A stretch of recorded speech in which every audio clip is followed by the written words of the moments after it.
ఈరోజు మక్తల్ మండల ప్రజలు మక్తల్లో ఉన్న ఆధార్ సెంటర్ సరిగా నిర్వహించడం లేదని ప్రజలు రాస్తారోకో నిర్వహించి ఆందోళన చేపట్టారు.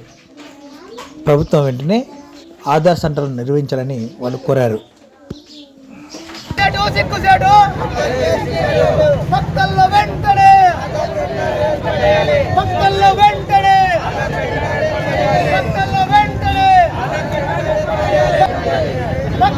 చేస్తలేరు, వాళ్ళు ఒక్కటి చేయకుంటే ఒకటి చేస్తలేరు.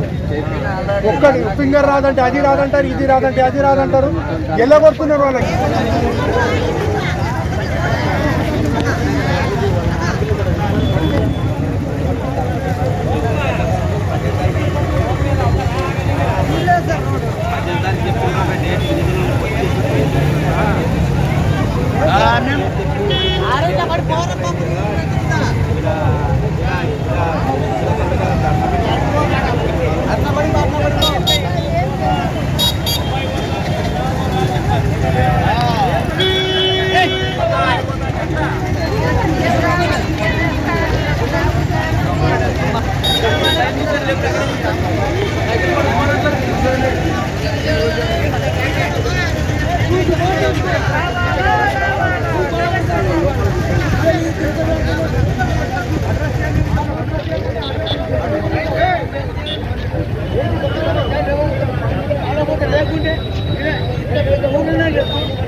మొన్న ఇక్కడ నువ్వు శాతాన్ని ఆధార్ పిల్లలకి ఆధార్ కార్డు అన్ని దింపలేదు.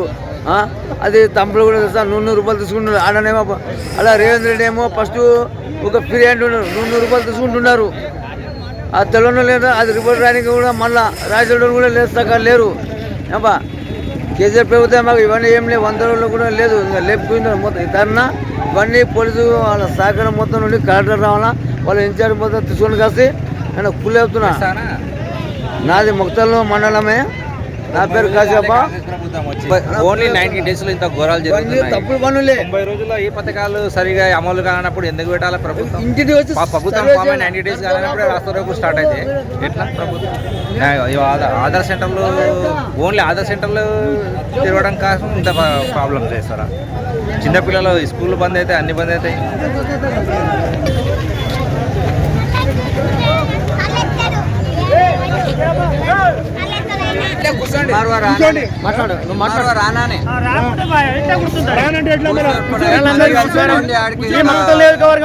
పెద్ద ఊరు అయినా కూడా కాన్స్టిట్యూన్సీ అయినా కూడా ఇక్కడ ఆధార్ కార్డు సెంటర్ లేక కూడా పెద్ద సిగ్గుచేటు.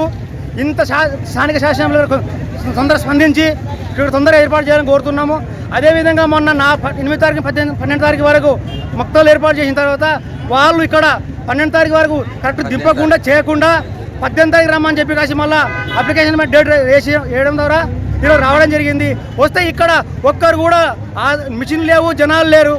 జనాలు మాత్రమే ఉన్నారు కానీ అక్కడ దింపేవాళ్ళు లేరు. అయినా ఇంత పెద్ద మక్తల్ పొద్దున 6 నుంచి 5 గంటల నుంచి వచ్చి జనాలు లైన్లో ఉన్నారు కానీ ఇక్కడ వాళ్ళు దింపేవాళ్ళు లేరు. మక్తల్కి సిగ్గుచేటు. ఇంత పెద్ద కాన్స్టిట్యూన్సీ ఉండి కూడా మన లాభం లేదు అని నాకు అనిపిస్తుంది. ఇక్కడ ఉన్న జనాలు కూడా పొద్దున్న నుంచి ఛాయ్ నీళ్ళ తాగకుండా వచ్చి ఇక్కడ ఆగినరు. మక్తల్లో వెంటనే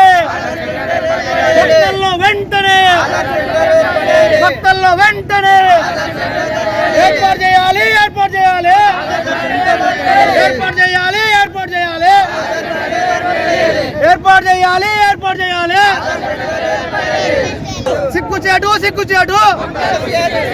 సిగ్గుచేటు.